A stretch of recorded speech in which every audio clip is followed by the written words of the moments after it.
Welcome back to city news. శుక్రవారం జరిగిన council ప్రత్యేక సమావేశం వేడిగా సాగింది. మున్సిపల్ చైర్పర్సన్ తాడిబోయిన రాధిక సమావేశానికి అధ్యక్షత వహించారు. తెనాలి మంగళగిరి ప్రధాన రహదారి సుందరీకరణ పనులకు సుమారు 40 లక్షల నిధులతో టెండర్లు పిలవటాన్ని టీడీపీ సభ్యులు అభ్యంతరం తెలిపారు. పట్టణంలో రోడ్లు, డ్రైన్లు, అవసరమైన పనులు ఎన్నో ఉంటే అవసరం లేని చోట పెద్ద మొత్తంలో నిధులు కేటాయించడం ఏమిటని ప్రశ్నించారు. సుప్రీంకోర్టు ఆదేశాల మేరకు రోడ్డు వెంబడి విగ్రహాలు ఏర్పాటు చేయకూడదు అన్న నిబంధనలు ఉన్నా వాటిని కాదని ఎందుకు విగ్రహాలు ఏర్పాటు చేస్తున్నారు? అసలు వాటికి అనుమతులు ఉన్నాయా? ఉంటే చూపించాలని టీడీపీ సభ్యులు కోరారు.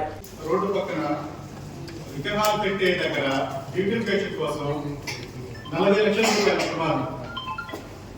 ఒక్క ప్రాంతంలోనే ఒక చిన్న ఏరియా, పెద్ద అందరికీ ఉపయోగకరమైనది కూడా కాదు.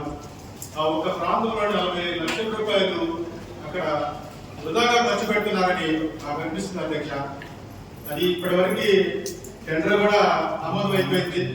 కానీ ఇంత డబ్బులు ఒకే చోట పెట్టడం వల్ల ఇన్ని పనులు లోకల్ గా ఎన్నో పనులు ఆగిపోతున్నాయి.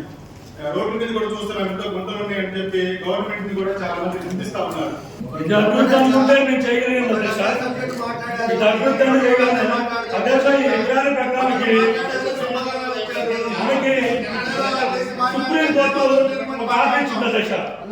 రోడ్డు మీద విగ్రహాలు పెట్టడానికి వీల్లేదు, అలాంటి ఉంటే కుదరదు అని చెప్పి సుప్రీంకోర్టు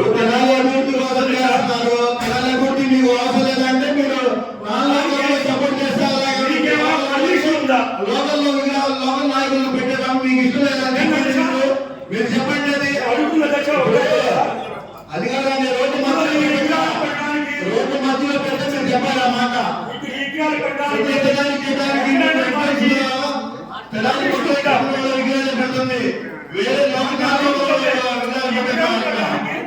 పర్మిషన్ ఉందా?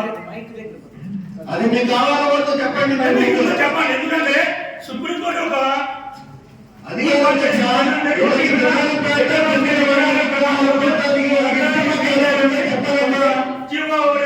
రూలింగ్ వచ్చింది.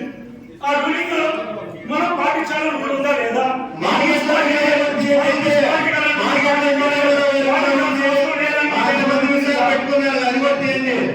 దీనికి అధికార పార్టీ సభ్యులు బదులిస్తూ టీడీపీ సభ్యులకి విగ్రహాల ఏర్పాటుకి అభివృద్ధికి తేడా తెలియడం లేదని, అసలు అనుమతులు లేకుండా విగ్రహాలు ఏర్పాటు చేసింది గత పాలనలో టీడీపీనేనని అన్నారు. అభివృద్ధి జరగకుండా టీడీపీ సభ్యులు అడ్డుకుంటున్నారని వైసీపీ సభ్యులు ఆరోపించారు.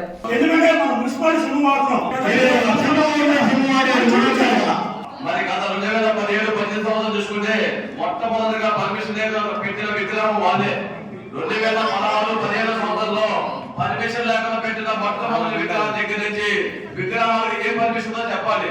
17, 16, 17, 18 సంవత్సరాలు పెట్టిన విగ్రహాలు నిశ్చిస్తే తెలిసింది అధ్యక్ష. పాలకులు ఎవరున్నారు? గత పాలకులు ఎవరున్నారు? మీరున్నారు. మీ టైంలోనే ఫస్ట్ విగ్రహాలు స్టార్ట్ అయింది. విగ్రహాలను ఎక్కడ పెట్టారు? ఏ పర్మిషన్ తో పెట్టారు? పర్మిషన్ లేకుండా స్టార్ట్ చేసిన మీరు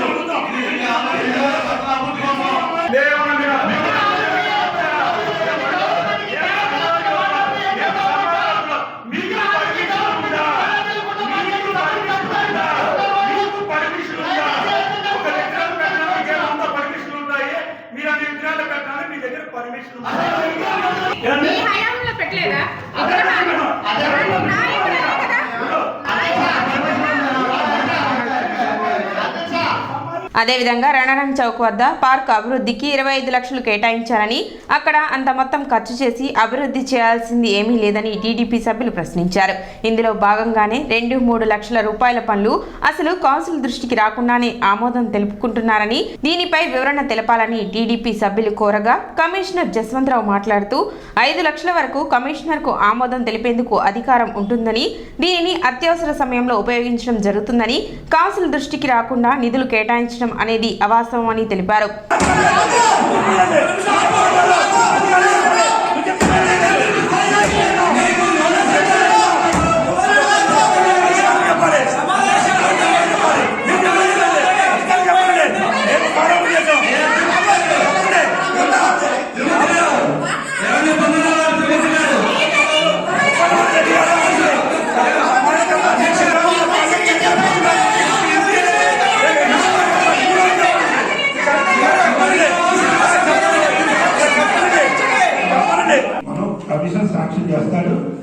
కమిషన్ అడ్మినిస్ట్రేటివ్ శాంక్షన్ ఇస్తారు, టెండర్ ఫైనలైజేషన్ చేసే అధికారం కూడా కమిషన్కు ఉంది. ఇది ఇప్పుడు కాదు, 2015 సంవత్సరంలో ఇచ్చారు, అది టీడీపీ గవర్నమెంట్ లోనే ఇచ్చారండి. అది కమిషన్ కి పూర్తి అధికారంలో 5 లక్షల వరకు. 5 లక్షలు దాటి ఏదైనా ఉంటే కౌన్సిల్ తీసుకొస్తారు. ఇక్కడ ఏమి ఇప్పుడు మన గౌరవ మెంబర్ గారు అడిగినట్లు ఇక్కడ ఎవరి నోటీసు లేకుండా ఎక్కడ పని జరగలేదు, ఎక్కడ ఒక రూపాయి కూడా మిస్యూటిలైజ్ కాలేదు. అది కూడా ఆ ఫైల్స్ కూడా కావాలన్నా మీకు చూపిస్తాం. అంటే దాదాపుగా కమిషన్ లెవెల్లో ఎవరైనా వార్డు మెంబర్ వచ్చి ఇచ్చినప్పుడు గవర్నమెంట్ ఆ రోజు ఏం ఆలోచించిందంటే ప్రతి ఒక్క విషయాన్ని కూడా కౌన్సిల్ కి తీసుకొచ్చి లేటు జరుగుతుందన్న ఉద్దేశంతో కమిషన్ కి కొంత అమౌంట్, అంటే కార్పొరేషన్లకు అయితే 10 లక్షలు, మేజర్ కార్పొరేషన్లకు అయితే 20 లక్షలు, అలాగే సెలక్షన్ గ్రేడింగ్ అయితే 5 లక్షలు, అట్లా కింద 2 లక్షలు, 1,50,000 రూపాయలు కమిషన్ కి అధికారం ఇచ్చారు. ఆ అధికారాన్ని బట్టి ఏదైనా అత్యవసరమైన భావించినప్పుడు కౌన్సిలర్ మెంబర్స్ రిక్వెస్ట్ మేరకు అక్కడ అర్జెన్సీ ఏదైనా ఉంటే. ఈ విషయంపై చర్చ జరుగుతున్న తరుణంలో అధికార ప్రతిపక్ష సభ్యుల మధ్య తీవ్ర వాగ్వివాదం నెలకొంది. దీంతో చైర్పర్సన్ సభను కొద్దిసేపు వాయిదా వేశారు.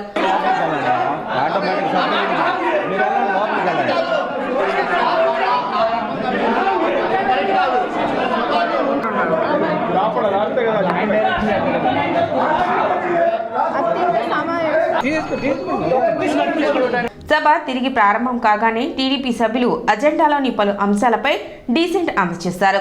అనంతరం అజెండాలోని అన్ని అంశాలను ఆమోదిస్తున్నట్లు చైర్పర్సన్ తాడిబోయిన రాధిక ప్రకటించడంతో సమావేశం ముగిసింది. తెనాలి పట్టణ డెవలప్మెంట్, తెనాలి పట్టణ అభివృద్ధి, తెనాలి పట్టణ శుద్ధీకరణలో భాగంగా గౌరవ శాసనసభ్యులు చేసి పట్టణంలో ప్రముఖులతో చాలా మందితో మాట్లాడి పట్టణ డెవలప్మెంట్ కోసం చేసింది.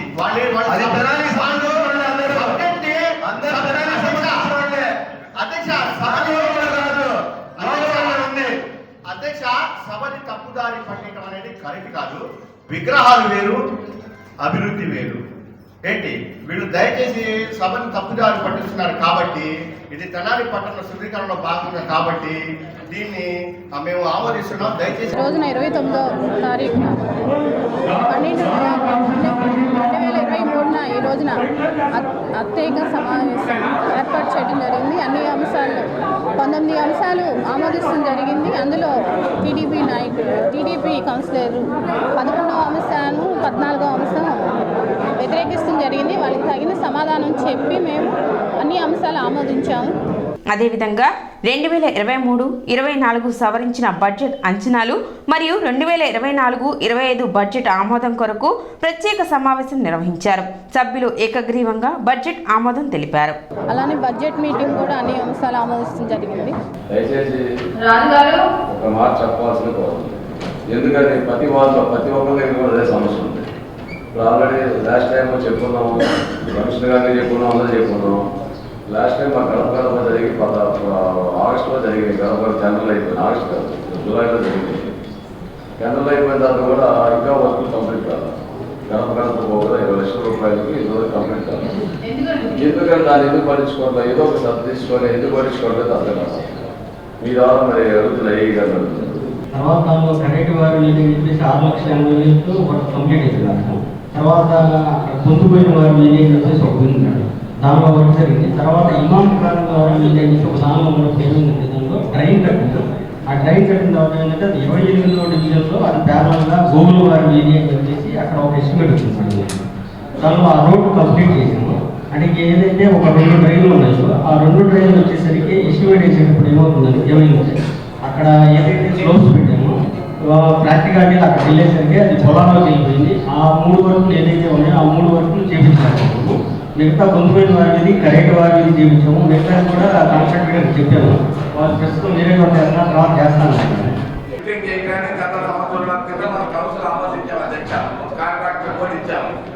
అది ఆ రోజు నుంచి మనం ఏదో వాళ్ళు మిషనరీ వస్తున్నది ఇదని చెప్పుకుంటూ వచ్చాం అధ్యక్ష.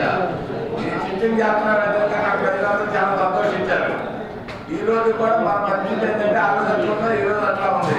అది ఎందుకు ఆగింది, ఈ కాంట్రాక్టర్ ఎవరు, అసలు ఎందుకు మొదలు పెట్టలేదు, అది దాంట్లో ఎవరు పడుతున్నారు. ఇప్పుడు సమ్మర్ వచ్చింది, ఇంకా వర్షాలు ఉండవు. అక్కడ జనం చాలా సంతోషపడ్డారు. ఇప్పుడు క్రమేణా 2 నెలలు వచ్చింది, మొదలు పెట్టలేదు. వర్షం పడి కట్టుకుంటే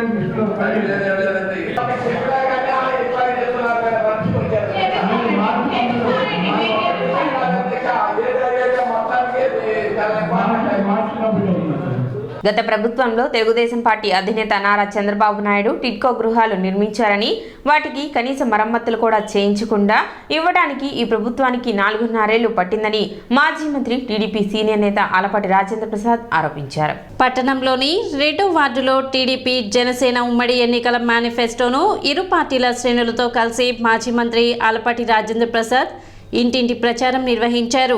ఎన్నికలు సమీపిస్తుండటంతో కనీస వసతులు కూడా కల్పించకుండా లబ్ధిదారులకు ఇచ్చి చేతులు దులుపుకున్నారని ఆక్షేపించారు. ప్రజలకు నిజమైన సంక్షేమం, అభివృద్ధి ఒక తెలుగుదేశం పార్టీ చంద్రబాబు నాయుడు నాయకత్వంలోనే సాధ్యమని తెలిపారు. బాబు ష్యూరిటీ బాండ్లను ప్రజలకు పంపిణీ చేసి చంద్రబాబుని గెలిపించుకుందామని కోరారు.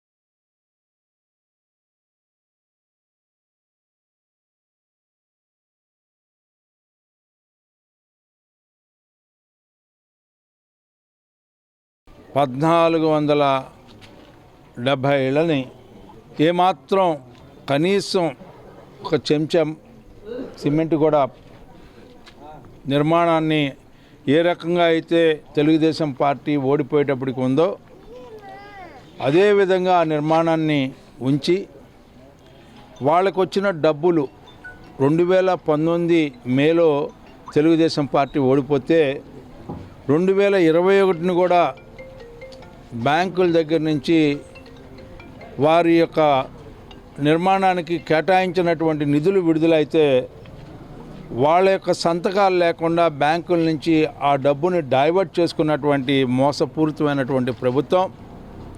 పైగా ఈఎంఐలు కట్టమని చెప్పి బ్యాంకుల ద్వారా ఒత్తిడి.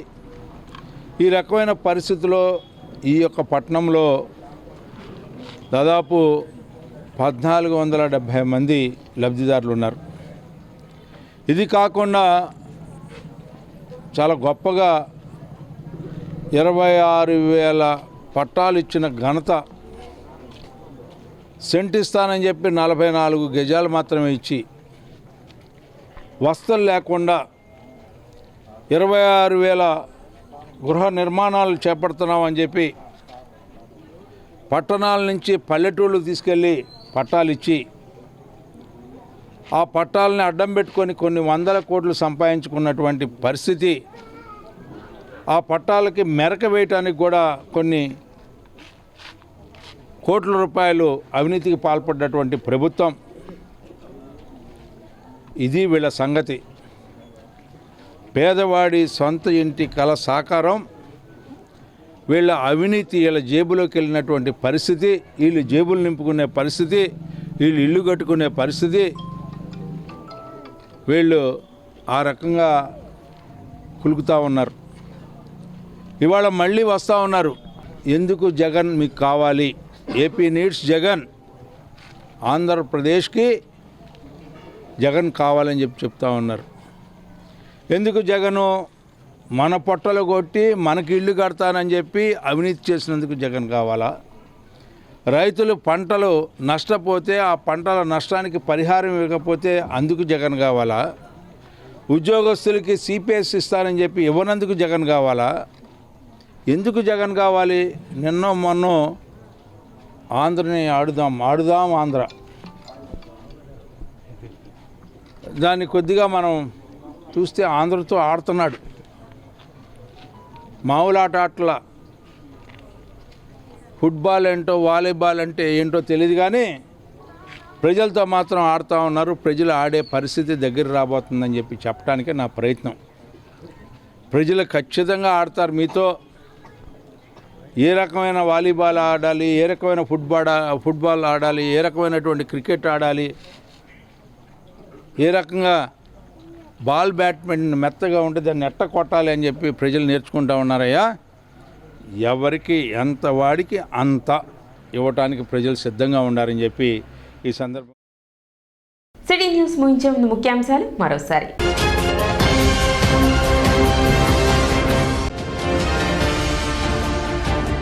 వాడి వేడిగా సాగిన మున్సిపల్ కౌన్సిల్ ప్రత్యేక సమావేశం.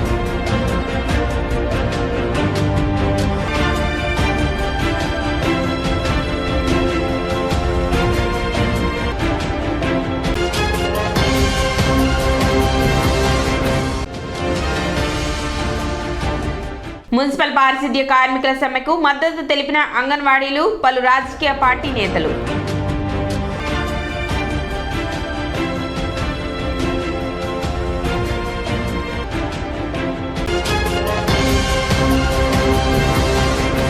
సిటీ న్యూస్ ఇంతటితో సమాప్తం. నమస్కారం.